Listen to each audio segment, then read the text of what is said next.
Good morning, good morning. It's time to get started.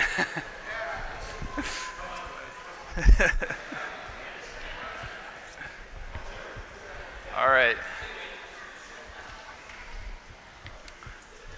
I continue to be really humbled that y'all come to hear about church history and the wacky things I think about in my work truck during the week. So,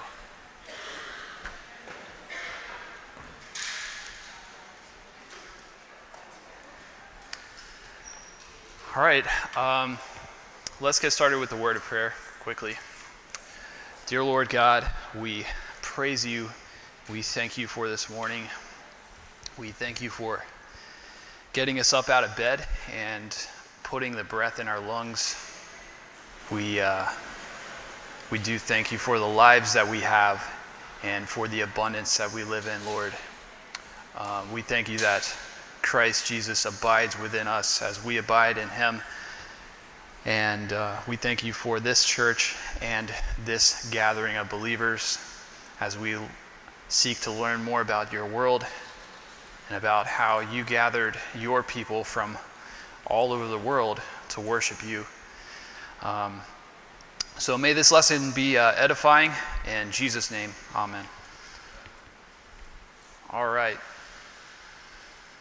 So last week we had a little bit of a digression and we talked about Christianity, the peculiarity of Christianity in North Africa, the cities of Alexandria and Carthage. We talked about some of the distinctives of Origen's theology, and we talked about Tertullian and Cyprian in Carthage, how we're beginning to get some different ideas about the Lord's Supper and the priesthood, starting to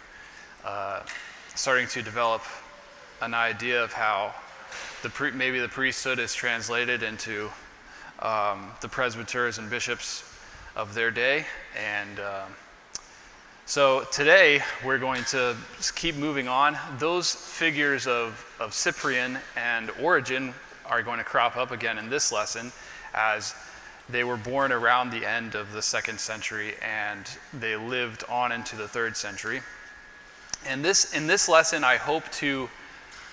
we're going to go a little bit off the beaten path today. I hope to set up and properly contextualize what it's going to look like as the ancient world transfers from a place that's hostile to Christians into a place that is becoming more and more tolerant to Christianity, and then eventually a fully Christianized ancient Rome. So, in today's lesson, I will be discussing the dramatic changes that took place during the 3rd century, which resulted in a peculiar movement of young men into the service of the Catholic Church. One of the most difficult things to communicate when teaching history is something we might call the cycle of generations, and what effect this apparent cycle has on events. When a new generation comes of age, it will learn key things from the previous generation, but it will also forget key things. It will honor the previous generation, but will also make its own innovations. This process is not always easy to discern because it is continuous in history. To give an example, today it is evident that the generation born in the 90s and 2000s are beginning to lose trust in the liberal values that have bound Western civilization together since the Second World War. Similarly, the generation born shortly after the Second World War showed a disillusionment with the conservative values that had bound the West prior to the world wars. The ancient world that we are studying, so you can think of like the revolution, the Cultural Revolution in the 1960s, something like that. To begin thinking about the cycle of generations. The ancient world that we are studying was not immune to these effects, so these generational exchanges. Previously in this course, I discussed how the generation living at the beginning of the first century was losing touch with the memory of the Roman Republic, and that allowed room for Caesar Augustus to consolidate power in the Principate, becoming the first Roman Empire. So in the first century, the Romans they had been through some different convulsions, some civil wars, and that generation that allowed the Principate to be established had a memory that was fading of the traditions and the ways of being in the Roman Republic, when they were suspicious of a single paramount ruler or a monarchy. So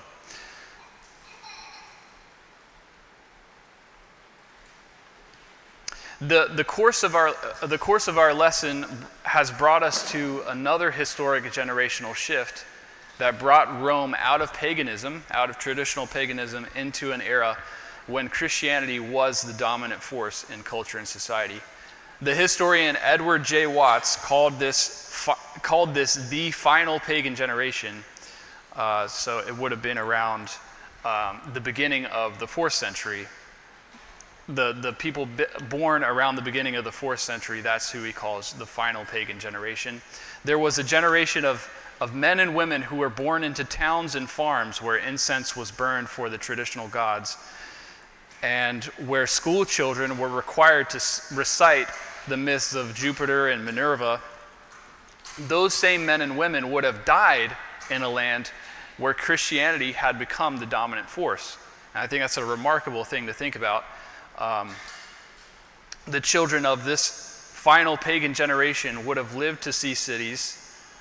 So the children of those people, the children of this final pagan generation, would have lived in cities, lived to see cities populated by great basilica churches instead of pagan temples, and crowds gathered to hear the preaching of the local bishop.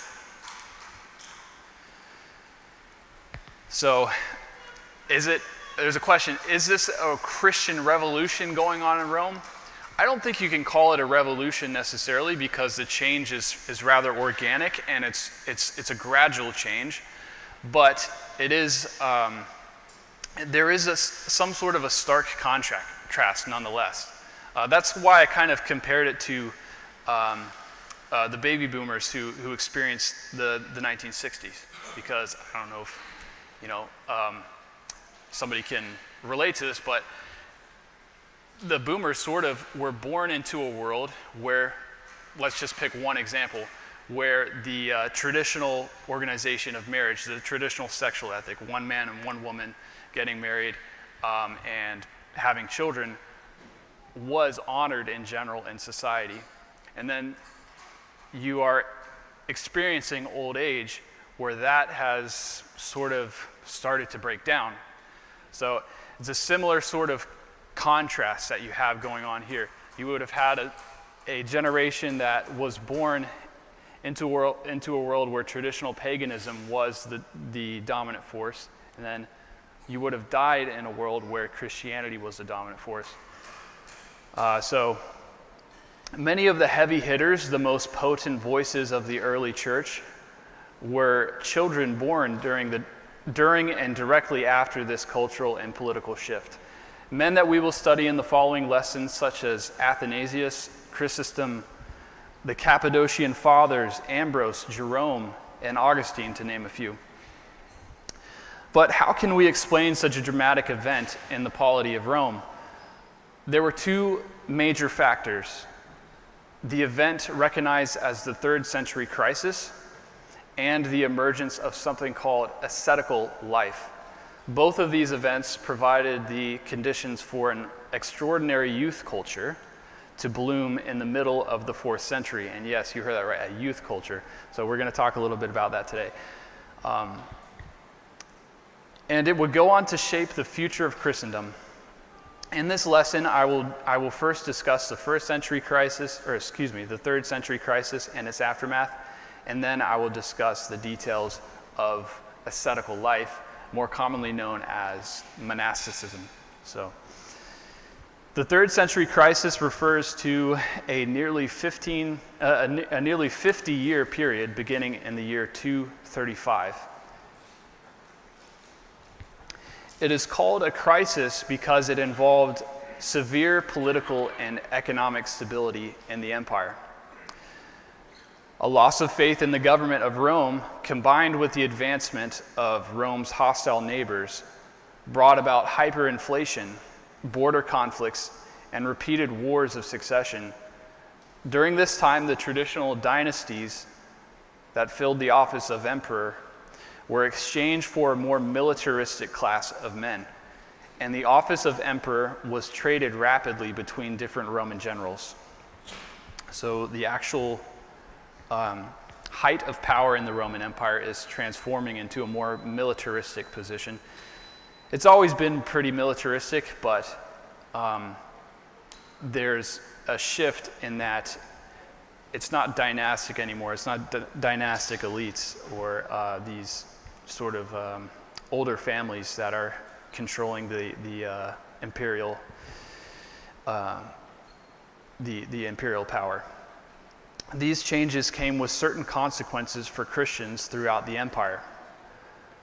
The army at the time was a stronghold for traditional pagan religion, so the warrior emperors were inclined to persecute Christians in order to absolve the empire of divine judgment and to reinstate civic unity. So we got a little bit of an idea about how this would take place in some of our previous lessons when we talked about Christian persecution in particular. Sometimes Christians were considered, persecution of Christians was considered a propitiatory thing. We're trying to satisfy the gods who were upset that they were not being worshipped. The most clear instances of this were anti-Christian policies of the emperors Decius, Valerian, and finally it finished with a man called Diocletian. All three of these emperors attempted to stamp out Christianity completely.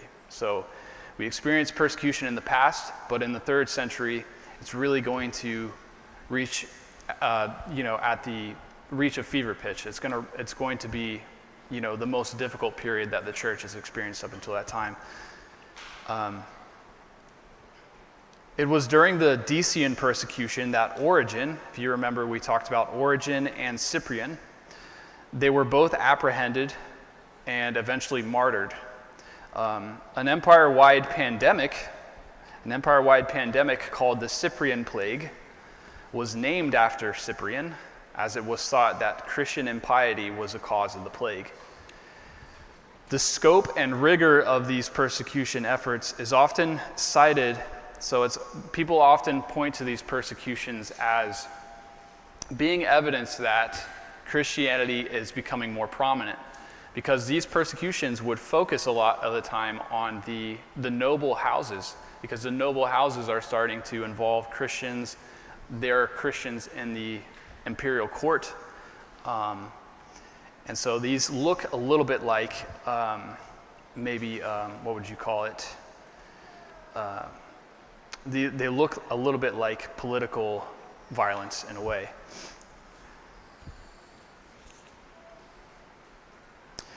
Another warrior emperor by the name of Diocletian rose to power as the period of civil unrest had begun to subside.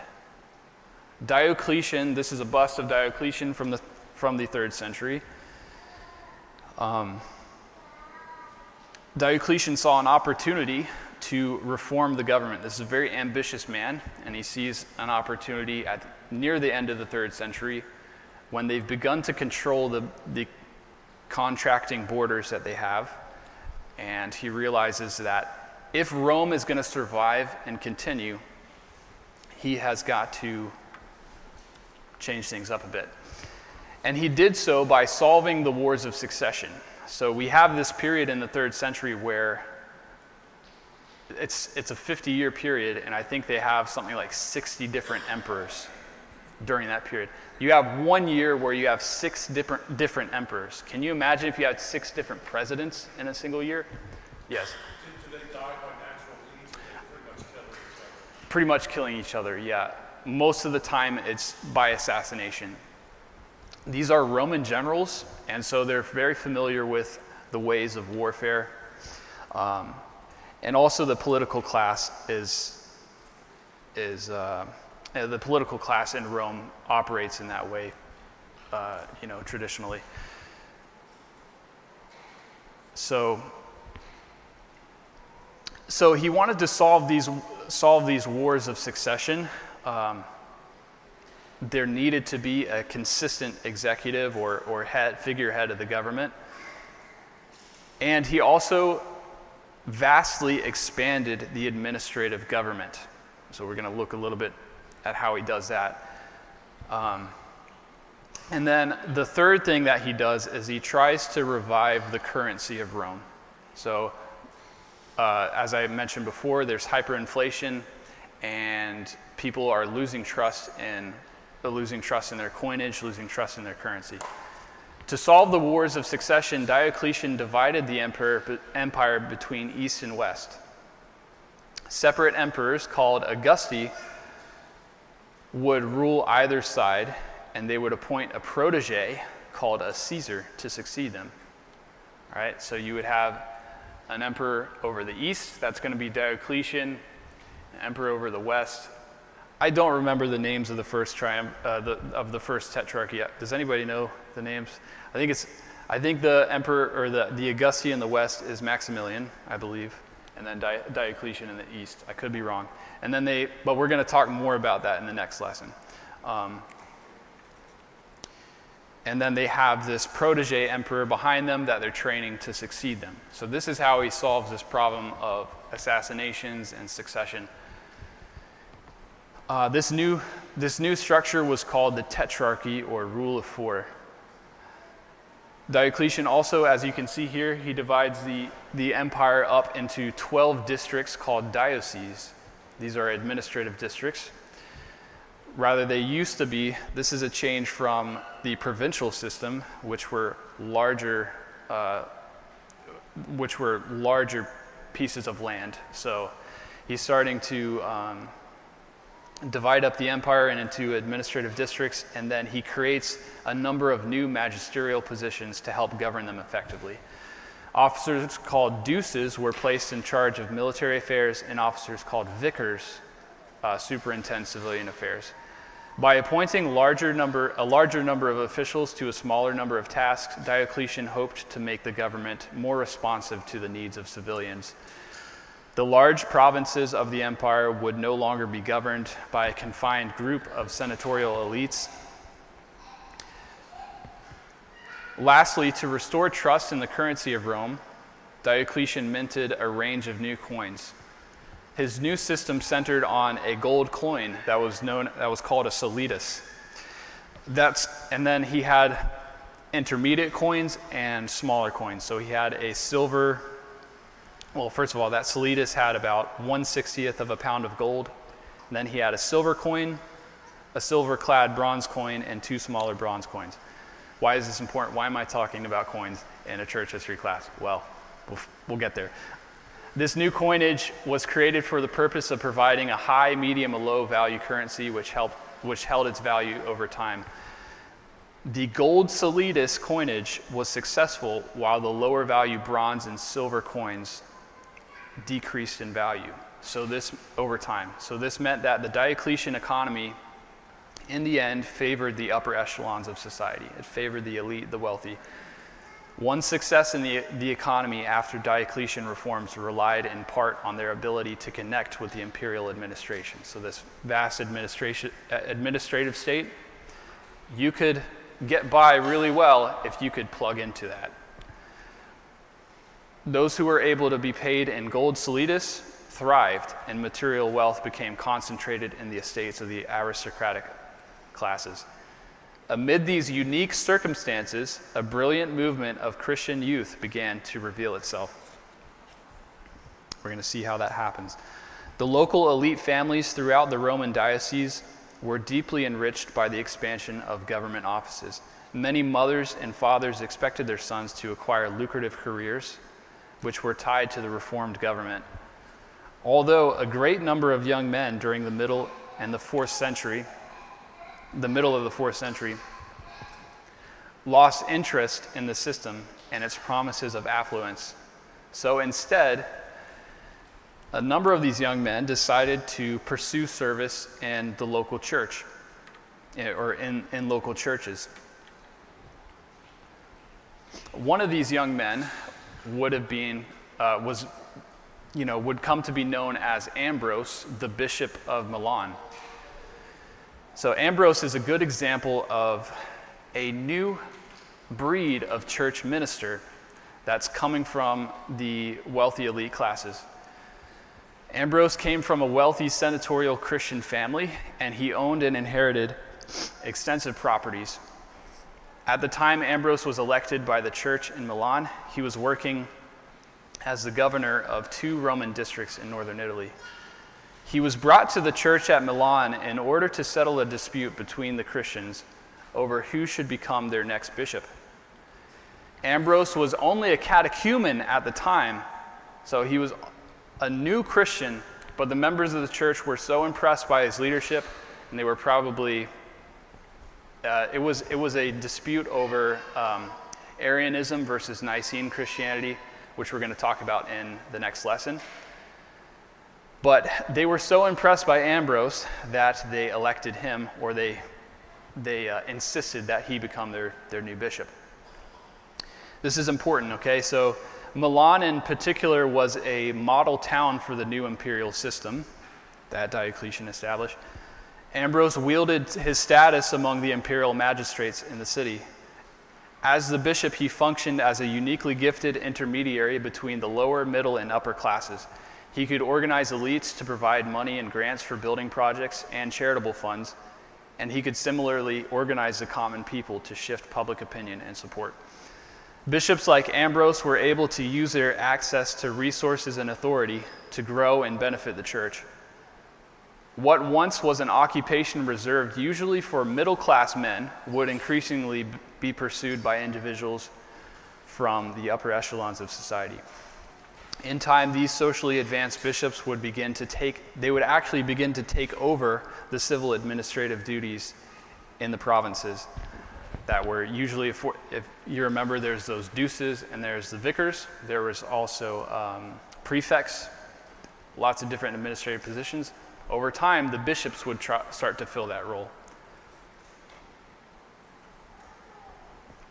At the same time, a different category of young men had become so disillusioned with their affluent lives that they decided to drop out of society entirely. These men were trying to pursue what is called ascetical life, or you could call it a higher devotion to spirituality. These are people who would take vows of self-discipline and self-denial. They would go out into the wilderness and live alone.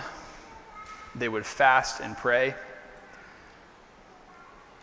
The ascetics would come to be known as monks. This comes from the Greek monachos, meaning the one who lives alone. The motivation for ascetical life came in part from examples of ascetic trials in the Bible. So they looked to people like Moses, who went through a period of transition in the wilderness. They looked to Moses, Elijah, John the Baptist as somebody that they saw as being an ascetic, and also Jesus, as Jesus' 40-day fast in the wilderness. The ascetics also wanted to honor biblical examples of vows of piety, such as the Nazirite vow. So in the Old Covenant, the Nazirite vow was a way to distinguish somebody who had been particularly devoted to the Lord and to studying the scriptures, studying the law of God. So that's some of the motivation for the ascetic movement. This movement of young men away from affluent careers, so they have a good career path, but something starts happening that's really interesting in the middle of the 4th century as they are giving that up. These wealthy young men, they're giving that up, and they're, trying to live this life of self-denial. So much of this was inspired by a book, as often is in history. You can think of other books that caused great cultural change. Can we think of other books? Think of like Uncle Tom's Cabin in American history, or The Jungle by Upton Sinclair. Oftentimes, as literature circulates, it can create these sorts of movements.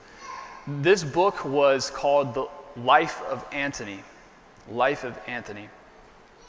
It was a biography of the father of all monks, Antony. All right. It was written by the Alexandrian presbyter Athanasius. And Athanasius is a big name, so you're going to probably hear about him a lot. In Life of Antony, Athanasius outlined Antony's accomplishments after he had donated all of his wealth to the poor and needy. So Antony was another one that was an aristocrat. He donates all his wealth to the poor and needy, and he begins to live a solitary life in the Egyptian wilderness. A lot of the times these guys are going to be inhabiting old forts, ruins of forts in the Egyptian desert, different places like that, where they might go into caves, things like that. Antony is said to have undergone a spiritual transformation in the wilderness, in which he disciplined his body, and he even combated demonic entities and apparitions. And this is a depiction of that. It's a later Renaissance depiction of St. Antony. It's probably come straight out of the book, where he's fighting temptation and he's actually seeing demons in the wilderness. Life of Antony showed the young aristocratic elites of Rome how someone could be transformed, acquiring spiritual authority through a solitary life of prayer and fasting. Oftentimes, groups of friends would make compacts with one another to abandon the world after they had completed school. This was the case with two teaching candidates, Basil of Caesarea and Gregory of Nazianzus. Both Basil and Gregory left their home country of Cappadocia to study in the city of Athens, Greece. They both struggled to adjust to life in Athens, and they relied on one another to maintain their Christian faith in the midst of a city which was full of idols and worldly culture. Both vowed to one another that they would live ascetic lives when they returned home. In the end, Basil and Gregory realized that they needed to balance their desire for ascetical life with their legitimate obligations.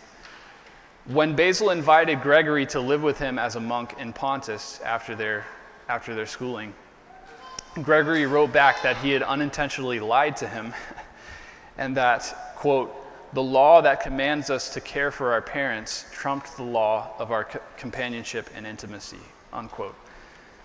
But even though they had this falling out a little bit, they still remained friends throughout their whole lives. Basil and Gregory would eventually both become ordained presbyters, and their ascetic brotherhood would translate to a fruitful working partnership in the ministry of the church. So we can kind of see how this is going to influence how young men are pursuing the ministry. If Antony inspired a life of solitude, then Pachomius, a man named Pachomius, inspired a life in community.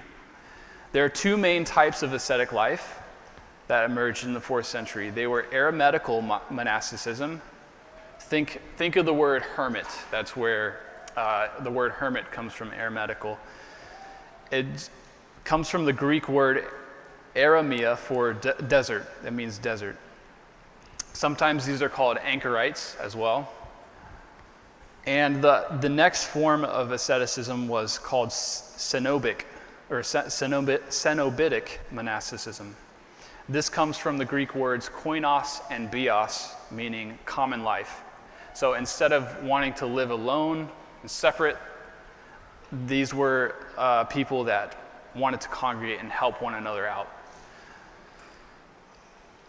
Pachomius himself he came after Antony. He was probably inspired by Antony a little bit. But this is another Egyptian. He was a Roman soldier who had been attracted to Christianity because of the hospitality that he received from Christians while campaigning in Egypt. So he would have been fighting in those civil wars during the 3rd century crisis. And he found, along with his fellow soldiers, they found themselves on hard times in one of the cities in Egypt, and they were cared for by Christians.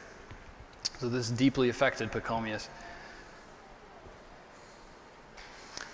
Later in his life, Pachomius began to form the first working communities of monks. These could also be called abbeys. So the word abbey comes from the Greek word for father, Abba, father. So they'd be known as abbeys. They would also come to be known as monasteries. These isolated communities could be formed by both men and women. So we have both men and women starting to take vows of poverty to live in these communities. The feminine form of the word monk was nun. So there's a couple of different names for that, but overall they're called nuns. Their goal was to live lives particularly devoted to God and separate from the world. The lives of monks were guided by a book of order. So there's a couple of different books of order. So they would be guided by a book of order which would regiment their working and living, praying and studying. All monks, whether Eremitic or Cenobitic or others, were required to renounce all worldly property and pleasure. They would become celibate, so they wouldn't marry, and they would consecrate themselves to prayer, fasting, and Bible study. Excuse me, first. Yes. Even ones that lived in community, men and women, still make vows of celibacy? Yes, I believe those were the, yes, they would take vows of celibacy. And it's important, these are not mixed communities. These are separate communities of men and women. So, excuse me. Yeah, I believe that was a common feature. As we talked about in some of the previous lessons, how there were ideas being imported sometimes from the Gnostics, ways of interpreting Scripture. As it is in Scripture, we do have Paul claiming that it's better to be unmarried than to be married. So we have different texts like that. The early church fathers tended to have a lower view of marriage. And I think that is a sort of a problem that is there in the early church. And it is not helped by monasticism. These do provide, as we're going to see, a really wonderful service to the church. They operate sort of like seminaries. But over time, many congregations viewed celibacy in particular as being a marker of wisdom or piety, and they would actually begin to require it of their presbyters and bishops. So monasticism would continue to be an important influence in Christendom until the present day. So there are many marks of monasticism that you can see, even in the Protestant church. In Protestant churches in particular, many of them use a lectionary or a book of common prayer or something like that. This comes from monasticism because their lives would be regimented around prayer. They would, usually in these lectionaries, there's only 2 or 3 hours of prayer. Like you have morning prayer and evening prayer, or morning, noon, and night. But the monks had even more. Sometimes like 6 to 8 hours of prayer. They would get up in the middle of the night and pray. So monasteries also served important social purposes. So the guy we mentioned previously, Basil of Caesarea, some people might say Basil, I don't know. He founded his own monastic order. So you're going to start to see this. Sometimes bishops would write their own book of order and found their own Cenobitic communities, like Basil is going to do. But his I wanted to mention his in particular because he disagreed with the idea that the monks should be separate from the world. So they should be wholly set apart from the world, sort of a higher level of piety, but not disconnected with it. All right, so he creates monasteries that are actually helping the surrounding people, the people that live around them, the neighborhoods and towns.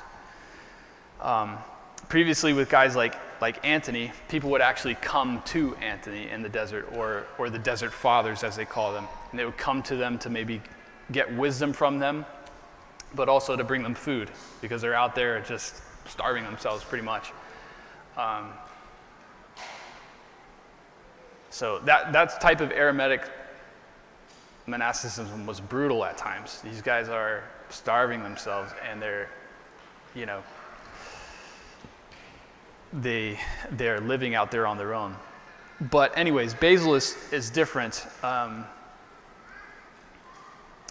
So his monasteries focused on serving and helping the surrounding neighborhoods and towns. These monasteries later on became centers of education. They could also serve as primitive hospitals, so you could come there to get medical care. And they would also they would operate like seminaries to train ministers, and they would also offer hospitality for travelers. So if you're going on a pilgrimage somewhere, you maybe stop at a monastery, get lodging and food. Yes. Yeah, Curtis. I've noticed that thing with monks. Yeah. It seems like there's some of them that just want to get away from everything. Yeah. It seems like a lot of those became real ministers to the neighbors, and like you say, hospitals, places of business. Was there a break within the monk system itself between the two? Because I've been confused Yeah. about that over the years. It seemed like one wants to get away from humanity, so Yeah. to say, and the other group wants to assist humanity, if you will. Yeah. Is there any kind of I'm just curious how that happened. How that break happens. Yeah. I don't know if I'm prepared to answer that exactly. I do think that there was some of it might have to do with the Great Schism between the East and West, which we're not going to cover in this class because it's much later. But I think the Eastern Church favored the more seclusion-based asceticism, and the West more ingrains the Basil's type, Basil of Caesarea, Basil's type, which is helping the surrounding community. I don't want to say that totally that's fact, because I'm not exactly sure, but I do kind of see that. And there are many different monastic orders that are founded that have their own book of rules and book of order. So it's going to evolve a little bit as time goes on. I think that there's eventually a book published in the Latin-speaking world. I think it's called something like The Wisdom of the Fathers, or something like that actually compiles some of the teachings of the monastics.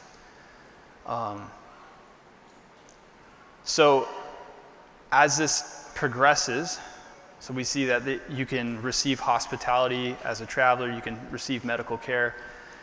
This is going to progress into the Middle Ages. So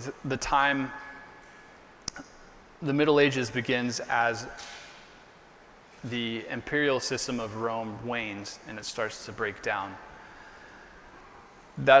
Monasteries are going to become very important during that time, because they're going to be the places where writings and literature are preserved from this societal breakdown.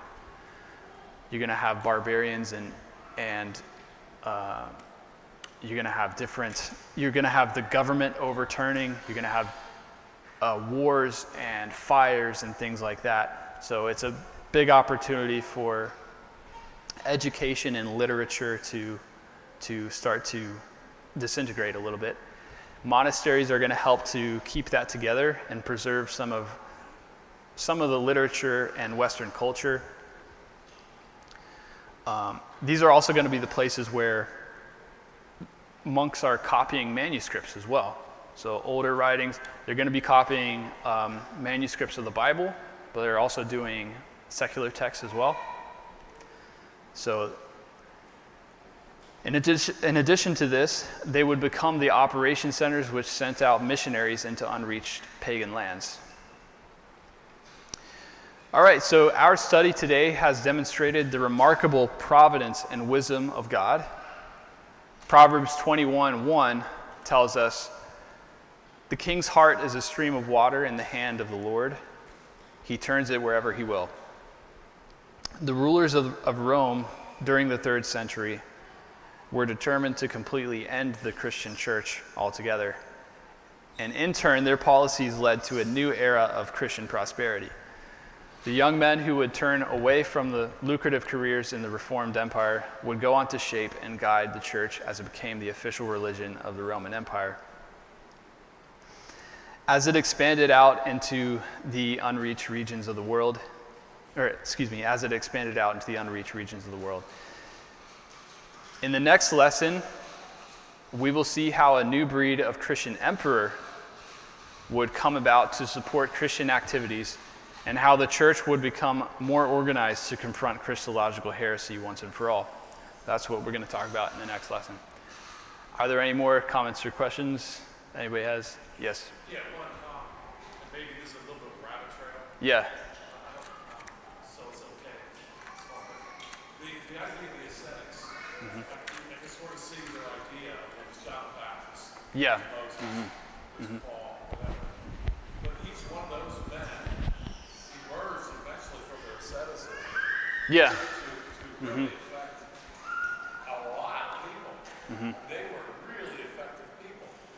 Yeah. I said as you were teaching, you can't think of anyone who came an ascetic who was worth, in the Bible, who's worth mentioning, who just stayed with it. Any Yeah. idea of how they might have interacted with that? It seemed like for them, their asceticism was the end, whereas it seemed like in the Bible, the asceticism may or may not have been a means to an end, if you will. And I wonder too if the whole Platonic thing was messing with them. Like the ones who starved themselves, since physical is evil, then the further you were eating less physical food, so you were more spiritual. Yeah. I guess I'm asking two questions at the same time. Yes, that is a loaded question. How do they interact with the ascetics in the Bible coming out of their vows? And that is important to distinguish because even the Nazirite vow, you wouldn't cut your hair. And then eventually you have to cut your hair off, and that's the end of the vow. And that's what you see Paul doing actually in Acts. So you're right, there is always an end to it. Now, I don't know exactly why some of them had an idea that this was a perpetual or this was something perennial, something that you did your entire life. I can say that many of them did have the idea that this is a trial that you go through and then you come out of it as what they would use the word athlete. They would call them spiritual athletes, great men of God. This is another spin-off from what Paul says, that how Paul compares the Christian life to an Olympian. But even in the book Life of Antony, the father of the Eremitical asceticism, the point of that book shows the transformation, and it gives the people reading it an idea that you go through this trial in the wilderness, and then you come out with new spiritual wisdom that you can apply to the rest of the world, or you can apply to your life. Many of the young men take that line. Chrysostom is one of the best examples of this. This is a guy, he resisted. I think he was a lawyer or something like that. He had a really good job, but he wanted to go in the ministry, and some of these guys were trying to pull him to ascetical life because it was a fad back then. And eventually he does it, and he gets really involved with it. And I don't know whether he has an idea of that he's going to come out of it, but I think that he brutalizes his body so much that he has health problems the rest of his life. And that's a sign that for him to get out. And eventually he becomes, I think first he's a presbyter in Antioch, and he is one of the greatest, known as the greatest preacher, of the early church fathers. And he ends up, his pastorate in Constantinople is a watershed, and it ends up, leading to a Reformation and, in Constantinople. So you do have instances of that where ascetics are reaching out and touching the secular world. So that's why I say that asceticism is a mixed bag. There's a lot of things that I like about it, but then there's many problems, I don't know. Do you have any other comments on that? No. Okay. Yes. I'm thinking that people's personalities have a big effect on that. Like some people are just very social, influence. Yeah. They may go in and stay that way, but over time, they might get enough of that inside that they want to end it. So our lives all change over time. So I think that was just a natural dynamic. Yeah. Yeah, I think you may be right. I think that there's a bit of a establishment of a hierarchy, I think, with asceticism too, because as we've already talked about, that you can see still today in Roman Catholicism and Eastern Orthodoxy, because these are viewed as people with a particular level of wisdom that's higher than the normal congregation. And that might explain why they stay like that, because it becomes an endless, maybe they connect it to sanctification, I think. And Eastern Orthodoxy has this weird idea of theosis, which is involved with their soteriology. So, yeah. And then also you're going to see in the Middle Ages how it is integrated into the society. This is kind of a little bit inaccurate, but usually people say with the Middle Ages you have those who pray, those who fight, and those who work. So these monastic communities are going to be the clerical class that's praying for the rest of the world. So they're praying. That means that if I get off on my prayers, I'm all right because they're praying. So yeah, any other comments? All right, I think that was one of my favorite topics, and like I said, next week we'll talk about Emperor Constantine and the Arian controversy. So thank you very much.